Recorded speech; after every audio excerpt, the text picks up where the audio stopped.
Y do children obey father more than mother?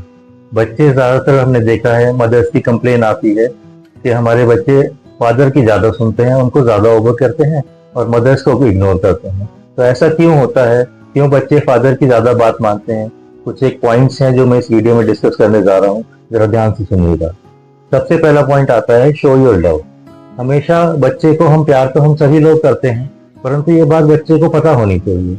बच्चा innocent होता है, वो हमारा प्यार देख तो लेता है, परंतु जरूरी नहीं कि वो उस चीज को समझ पाए। तो वी शुड इन्फॉर्म हिम।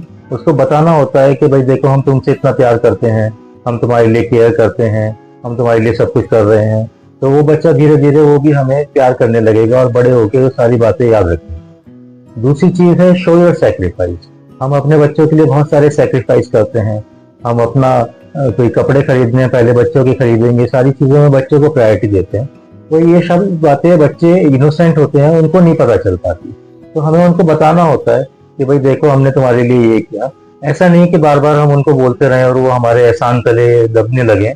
इस तरह का नहीं करना है, परंतु थोड़ा सा उनको इन्फॉर्म जरूर करना है कि देखो, तुम्हारी स्कूल की फीस आई है, हमने इस तरह से किया है। तो उन्हें बड़े होकर उनको लगेगा कि बच्चों के लिए हमारे पेरेंट्स ने बहुत कुछ किया है हमारे लिए। उस चीज का भी विशेष ध्यान रखें।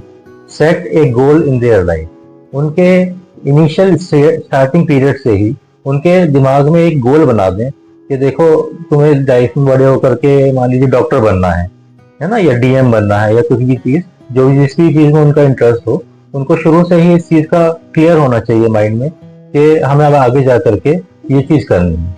तो जब भी वो कोई शरारत करेंगे, कोई गलती करेंगे, पढ़ाई नहीं करेंगे, तो उनको डांटने से अच्छा आप उनको ये बताएं कि देखो, तुम्हारा गोल मिस हो रहा है, ऐसे करोगे तो कैसे डॉक्टर बन पाओगे, ऐसे करोगे तो कैसे बड़े बन पाओगे। तो इस तरह से फिर वो अपने आप को डिसिप्लिन भी रहेंगे, सारी चीजों में ध्यान भी रखेंगे और लाइफ में आगे भी बढ़ पाएंगे। Next thing is daily one game. हमारे लिए गेम खेलना, कोई चीज खेलना हमारे लिए एक बोरिंग चीज होती है। हम बड़े हो गए हैं, हमें इस चीजों में बहुत ज्यादा इंटरेस्ट नहीं होता, पर खेलना बच्चों के लिए बहुत ही बड़ी चीज होती है। उनको खेलने में बड़ा आनंद आता है, वो बड़ा अच्छे से एंजॉय करते हैं। तो हमेशा ध्यान रखें कि थोड़ा सा टाइम निकालें और अपने बच्चों के साथ बैठ के थोड़ी देर खेलें। कोई भी गेम, लूडो है, कैरम है, कोई भी चीज थोड़ा सा टाइम निकाल के 10 मिनट रोज एक गेम उनके साथ जरूर खेलने की कोशिश करें। और स्पेशली जब आप कहीं किसी के यहाँ गेस्ट बन के जा रहे हैं, तो वहां जाके उनके बच्चों के साथ जरूर खेलें। तो वो बच्चे बड़े होकर याद रखेंगे कि देखो, अंकल आया करते थे, हमारे साथ खेला करते थे, वो हमेशा आपको याद रखेंगे। Next thing is anger management. कभी भी बच्चों के ऊपर गुस्सा नहीं करना चाहिए। ये बात बिल्कुल विशेष तौर पर ध्यान रखें कि कभी भी बच्चों के ऊपर गुस्सा ना करें। मैं ये नहीं कह रहा हूं कि उनको डांटे नहीं या पनिश ना करें, वे बिगड़ जाएंगे। उनको डांटें, सारे काम करें, परंतु अंदर से रिलैक्स ही होना चाहिए। गुस्सा हमें ऊपर ऊपर से करना है, बच्चे को बस डांट देना है। अंदर से हमें अपनी फ्रस्ट्रेशन या अपना गुस्सा बच्चे के ऊपर नहीं निकालना है।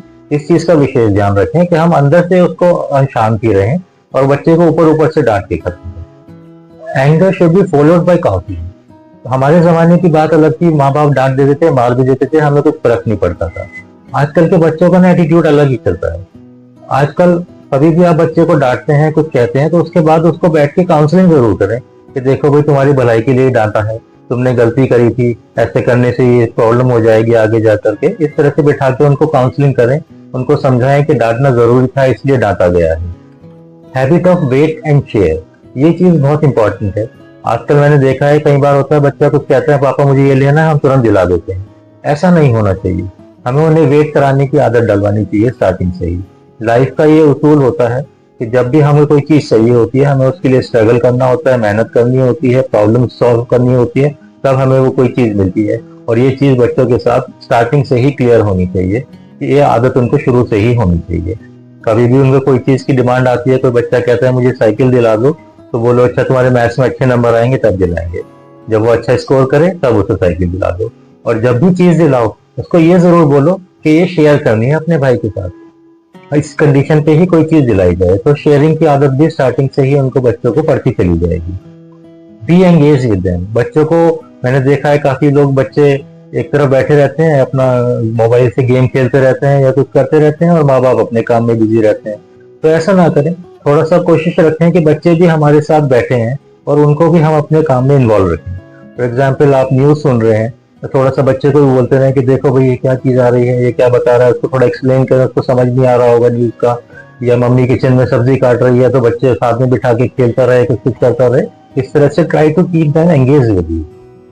हायरार्की, ये एक बहुत इंपॉर्टेंट चीज है कि छोटे बड़े का डिफरेंस बच्चों के अंदर स्टार्टिंग से ही होना चाहिए। छोटा भाई है, बड़ा भाई है, दोनों आपस में मिलके एक ऐसे नहीं होने चाहिए कि दोनों बराबर है। छोटे भाई को पता होना चाहिए कि बड़ा भाई है, इसकी रेस्पेक्ट करनी है, इसकी बातें माननी है, और बड़े भाई को पता होना चाहिए कि छोटा भाई है, इसको प्यार करना है, इसकी केयर करनी है। इस चीज को, डिफरेंस को शुरू से ही मेंटेन करके चले। डिसिप्लिन तो सभी की लाइफ में जरूरी होता है।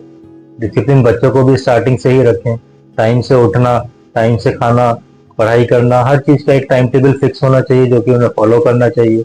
स्टार्टिंग से ही डिसिप्लिन की आदत रहेगी तो लाइफ में आगे जाके बहुत कुछ अचीव कर पाएंगे। और भी बहुत से पॉइंट्स हैं, फिलहाल के लिए अभी इतना ही। अपने कोशिश करें, नर्चरिंग, उनको ऐसे नहीं सोचें कि वो जल्दी से बड़े हो जाए, हमारा काम खत्म हो। उनको एंजॉय करें, ये पल दोबारा जीवन में आने वाले नहीं है। धीरे धीरे उनको बड़ा करें और ऐसी ट्रेनिंग दे कि वो आगे जाके आपका नाम रोशन करे। Thank you.